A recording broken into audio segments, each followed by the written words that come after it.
31. Kuhusu mwili, roho na nafsi.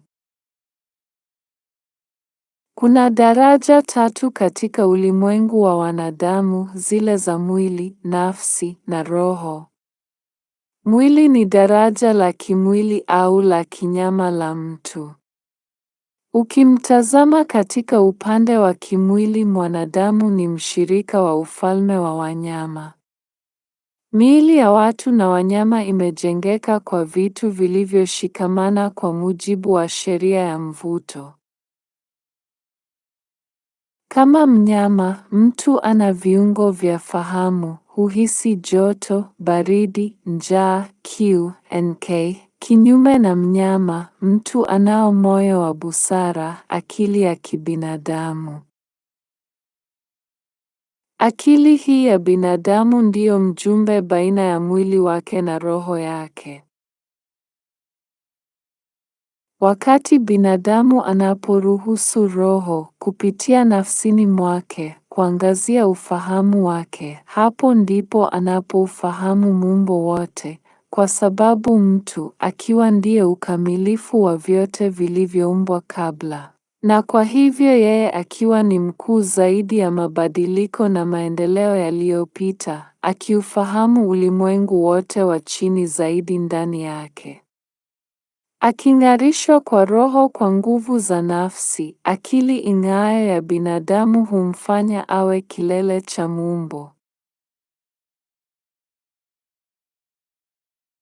Lakini kwa upande mwingine, mtu asipofungua akili na moyo wake kupokea rehema za roho, lakini akaigeuza nafsi yake kuelekea upande wa vitu vya kimwili, kuelekea sehemu ya asili ya kimwili, hapo huwa ameporomoka kutoka mahali pake pa juu na kuwa wa chini zaidi kuliko wakazi wa ufalme wa wanyama. Katika hali kama hii, binadamu yumo katika mashaka ya kuhuzunisha. Kwa kuwa ikiwa sifa za kiroho za roho, zikifunguka kupokea pumzi ya Roho Takatifu, hazitatumika kamwe, basi hufifia, hudhoofika na mwishowe zikawa hazina uwezo, ambapo zile sifa za kiroho za kimwili peke yake zikiwa zinatumiwa zinakuwa na uwezo wa ajabu, na binadamu asiye na furaha aliyepotoshwa huwa na unyama zaidi, udhalimu zaidi, muovu zaidi, katili zaidi, habithi zaidi kuliko wanyama wenyewe wa chini. Matamanio yake yote pamoja na tamaa vikawa vimepewa nguvu na hali ya chini ya asili ya nafsi, huwa katili zaidi na zaidi, mpaka ubinadamu wake unakuwa si bora tena kuliko ule wa wanyama ambao huisha. Watu kama hawa hupanga kufanya maovu, kuumiza na kuangamiza. Hawana kabisa roho ya huruma takatifu, kwa kuwa sifa tukufu za roho zimetawaliwa na zile za kimwili.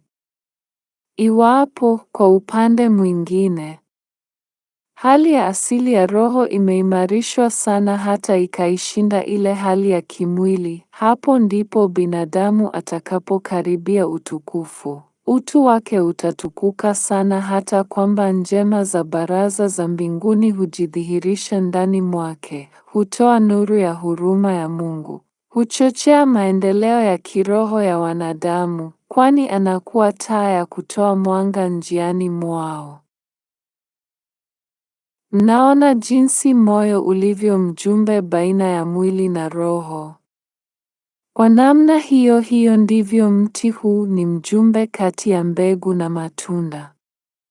Matunda ya mti yanapotokea na kuiva, hapo tunafahamu kuwa mti ni kamili. Ikiwa mti haukuzaa matunda, ungekuwa mmea usio na maana na usioleta faida yoyote. Wakati nafsi inapokuwa na maisha ya roho ndani yake, hapo ndipo inapozaa matunda mazuri na ikawa mti mtakatifu. Ningependa mjaribu kuelewa mfano huu. Ninatumai kwamba wema wa Mungu usio na kipimo utawaimarisha na kwamba sifa za mbinguni za roho zenu, ambazo huzihusisha na roho, daima zitaushinda upande wa kimwili. Zikitawala kabisa fahamu kwamba roho yenu itakaribia ukamilifu wa ufalme wa mbinguni. Nyuso zenu ziweze, zikiwa zimeelekea kwa uthabiti upande wa nuru takatifu, kung'aa sana hata kwamba fikira zenu zote, maneno na vitendo vitang'aa kwa nuru ya kiroho ikitawala roho zenu, ili kwamba katika hadhara za ulimwengu mtaonyesha ukamilifu katika maisha yenu. Maisha ya baadhi ya watu yameambatana tu na anasa za dunia hii. Akili zao zimewekewa mipaka na namna za nje na mapendeleo ya kimila hata kwamba wanakuwa vipofu kwa milki yoyote nyingine ya maisha. Kwenye matokeo ya kiroho ya vitu vyote wanafikiri na kuota umaarufu wa kidunia wa maendeleo ya kimwili. Raha za kimwili na mazingira ya starehe huzunguka upeo wa macho yao, shauku zao za juu kabisa zikikaziwa kwenye mafanikio ya hali na haja za kidunia. Hawazuii matamanio yao ya chini, wanakula, wanakunywa na kulala. Kama wanyama, hawana fikira zaidi ya mahitaji ya miili yao. Ni kweli kwamba mahitaji haya yanafaa kutimizwa. Maisha ni mzigo ambao lazima ubebwe wakati tupo duniani, lakini zile haja za mambo ya chini ya maisha zisiruhusiwe kutawala fikira zote na matarajio ya mwanadamu. Matamanio ya mioyo yanapaswa kupaa na kufikia lengo tukufu. Uimara wa akili ufikie daraja la juu zaidi. Wanadamu wanahitaji kushikilia katika mioyo yao maono ya ukamilifu wa mbinguni na hapo kutayarisha makao kwa baraka isiyo na mwisho ya Roho Takatifu. Acha shauku yenu duniani iwe ni kufanikiwa kujipatia ustaarabu wa mbinguni. Ninawaombeni baraka tukufu, ili muweze kujazwa mno na wingi wa nguvu za Roho Takatifu kwamba muweze kuwa chanzo cha maisha duniani.